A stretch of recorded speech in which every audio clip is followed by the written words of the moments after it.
Sometimes I think I should almost plan what I start saying before I press record, because I just sat here and talked about my hair looking like a comb over for about 10 minutes before I realised that nobody really cares, and it's like a huge derpathon. Like, I'm literally just derping all over the place. I can't help it. I am just being really socially awkward today. But we're not here to talk about me being socially awkward or comb overs. But we are here to talk about, well, I'm here, I don't know why you're here, but I'm here to talk about the Samantha Chapman Expert Face Brush, the Real Techniques new brush, basically. I've had it for about a week and I'm really enjoying it, and because I promised a review, I think a week is a good enough time to test out a brush. Now, the only thing that I can't review for you is how it performs over a long period of time, because I haven't had it that long, but so far so good on the quality, so you know, I'm pretty satisfied. Now, the first thing I will say about the Real Techniques brushes is that I really hate the design. I really hate it. It's something that I would just walk straight past in a shop. However, I don't judge a brush really on its design. So, I mean, I remember mentioning for the Stippling Brush from the Real Techniques range that it looked like something that Hello Kitty had sponsored, and I stand by that. For the quality, when I unwrapped the package, there was a couple of loose hairs in the brush, and that's all there's been so far, so that's in a week. So I'm fairly satisfied. I don't think it's going to fall apart on me anytime soon. I think that the brush design is very sturdy and well made. I think it's high quality. It's made up of synthetic hairs. These are tack-long bristles, and the quality of these is very high. They're really soft, really nice to put on your face, doesn't feel uncomfortable or scratchy in the slightest, so really impressed with the high quality of the bristle. The thing that kind of drew me to this was the unique shape and the fact that it was kind of like a subverted traditional paddle shaped brush, but it's a little bit denser and it takes on a more rounded form. So there's something kind of appealing about it, because I can use it to put foundation on like that, and I can use it to also do circular buffing motions. So I think the shape is really unique of this brush. It's got really short, densely packed bristles. They're pretty firm, they're not too floppy. You know that I really hate floppy foundation brushes. I prefer them to be quite stiff, and this is turning into a huge "that's what she said."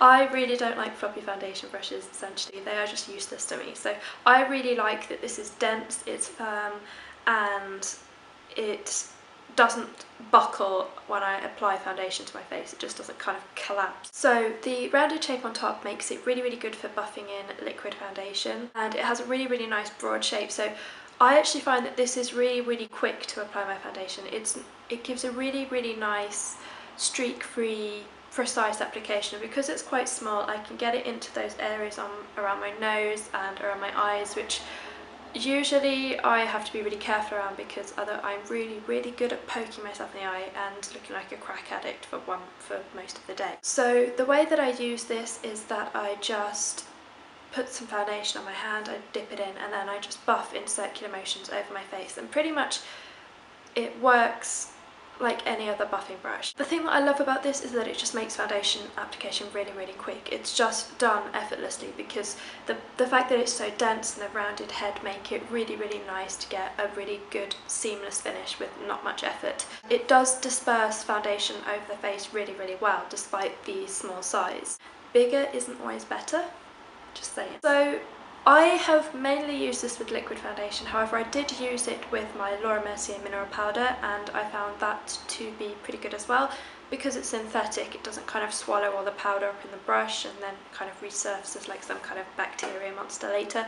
But I primarily will use this for liquid foundation, because I think that it does a really excellent job of dispersing it across the face without soaking any in. You don't use too much product, and it gives you a seamless finish. Even with foundations that dry or set quite quickly, it gives a really good finish. I reckon you could also use this with a cream foundation as well, and added to that, I think you could probably use this for contour, because the shape, because it's not really rounded, I think it would make a really great cheekbone, just under the cheekbones, really good contour, and maybe cream blush as well. In terms of the quality, I already mentioned that a couple of bristles have come loose since I bought it, but other than that, the quality is as I have expected from the rest of the line. It's very high. The level of the synthetic bristles is really good. They're really soft and really nice to use on the face. And it feels like it's not going to fall apart. It feels really, really sturdy, well made, and yeah, it's a really, really pleasant brush to use. So this cost me, I think it was about £10. I think that's a reasonable price for the UK, but I do know that the US are paying a lot less than us, which is quite frustrating. However, I really, really like this brush. I would definitely recommend it. I think it's a good price, it's good quality for that price, and it really, really delivers on good foundation application very, very quickly. So for me, I've been using this pretty much exclusively for the past week, and I really, really enjoyed using it. So I think that's all I have to say about this brush. Hopefully you enjoyed this review. Let me know if you've got any questions, and hopefully that was good enough for you. Bye!